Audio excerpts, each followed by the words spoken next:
3 signs that you're in the friend zone for guys, and 1 special tip on how to escape it. Number 1, and this one is huge, if you are putting in way more energy than they're reciprocating. For example, you are always there for them when they need a favor, but then when you need a favor, they're nowhere to be found. Or they take hours to reply, and then forget your birthday. Number 2, they never touch you. Women who are romantically interested in a man will always find a way to touch him, because we're physical creatures, we can't help ourselves. Number 3, and probably the biggest indicator that you're in the friend zone, is if she talks about other guys that she's interested in to you, or talks about how cute another guy is at the bar or the club and says it in front of you. It can't get more obvious than that. So your best chance at escaping the friend zone is this: creating scarcity. Michael Young, a former Green Beret, said that the strongest negotiation position is to be able to walk away and mean it. Remember that scarcity creates value. So cut off all your chasing, all your attention, and let her work for that attention back. Here are some clear signs that somebody likes you over text. A lot of people struggle with one thing when texting somebody, and that is, are they being nice or are they truly interested in you? Because you could be texting a lot, but when you ask them to hang out with you, they suddenly become busy. But these signs will clear up if they are just being nice to you or if they really are interested. And the first sign is double texting. This is when they send you another text, even though you have not replied to the first one. This is not a barrage of text, but it's when you haven't replied for a while, and they may sneakily throw another text in there just to get your attention. Another clear sign that she likes you is if she sends you a picture, specifically a selfie. Selfies are more personal.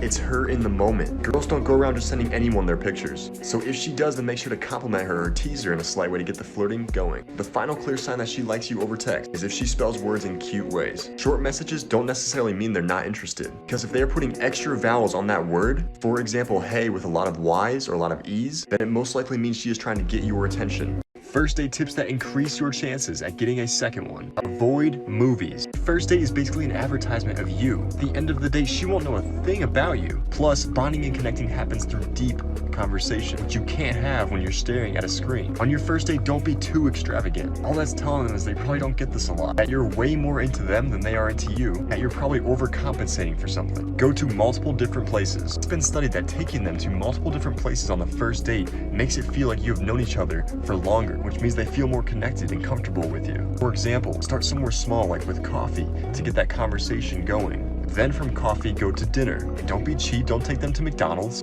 but don't take them to the Eagle's Nest either. Just a happy medium between those two. From there, go get some ice cream in the mall, and then finally top it all off with some fun mini golf. One last tip is don't give them all the detail. Leave them wondering in some way what's going to happen next. Give them some details of where you're going, but leave it as a surprise. Simple tricks to never run out of things to say in conversation. But first, you need to understand a concept that I discussed the other day. It's known as the spotlight effect. Social psychologists talk about how human beings tend to believe there's a spotlight constantly shining on us, highlighting both of our mistakes and our flaws. In conversation, we believe we're being analyzed more than we actually are. For example, if you make a mistake or you start stuttering your words, brain believes that everyone is secretly judging you, and then you just shut down. This causes us to get stuck in our heads and hold back in conversation. If you feel stuck, then choose one of 3 options. The first one is called bridging. One problem is that people tend to give close-ended statements. For example, oh, that's cool. But instead, if someone were to tell you, I visited Britain last year for my work, you can now form a bridge from that to different conversation topics. For example, you could talk about Britain. You could ask about the company they work for, or you can talk about if they like to travel a lot. Second option, you can't assume something about them. If they're wearing athletic gear, then say, you seem like the kind of person that likes sports. The third option, find a commonality of you two. Popular commonalities include family,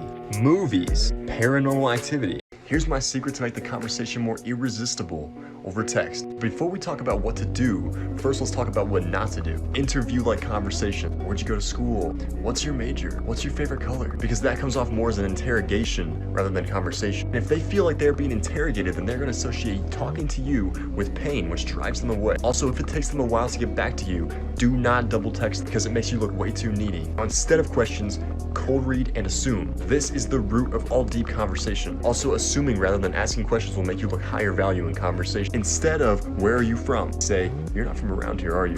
Do you have siblings? Instead say, you grew up with brothers, didn't you? Even if your assumption isn't right, then 2 things are going to happen here. They're going to feel special because you are making them the source and the center of this conversation. And now you've become the source of good emotion because they feel special every time they talk to you. The second thing that happens is a necessity. You've become a curiosity and a mystery. They're going to wonder what you observed to make you think that, causing them to chase you. Here's one of my very best techniques that never fails in winning you that kiss. So ladies, don't watch because I don't want you to become immune to this. Anyways, every single girl thinks that they are great at reading people. Here's what you're gonna do. You're gonna challenge her with a cold read. Midway through the conversation, you're gonna say, you seem like the type of person that thinks they're very good at reading people. She's gonna say that she is. Now you up the challenge a little bit. You say, okay, I bet I can guess 3 things right about you before you can guess 3 things right about me. Then you stare her down. Your first guess should be something stupid, like illogical. It doesn't make sense. You scratch your back against tree bark. You have a strange addiction to smelling bricks. And then she goes. And take your time between answers. Tease her on her answers. Don't just go back and forth. Her second guess is a lethal play. You whip out a cold read that works on absolutely everyone. You say, I feel like it's hard for you to trust people because maybe you've given your all to somebody, only for them to take advantage of it. She will be absolutely blown away. She won't know what to say. Now you're building this deep bond. And then she goes and it comes back to you. Stare her down. I bet you are a mediocre kisser. She has to prove it.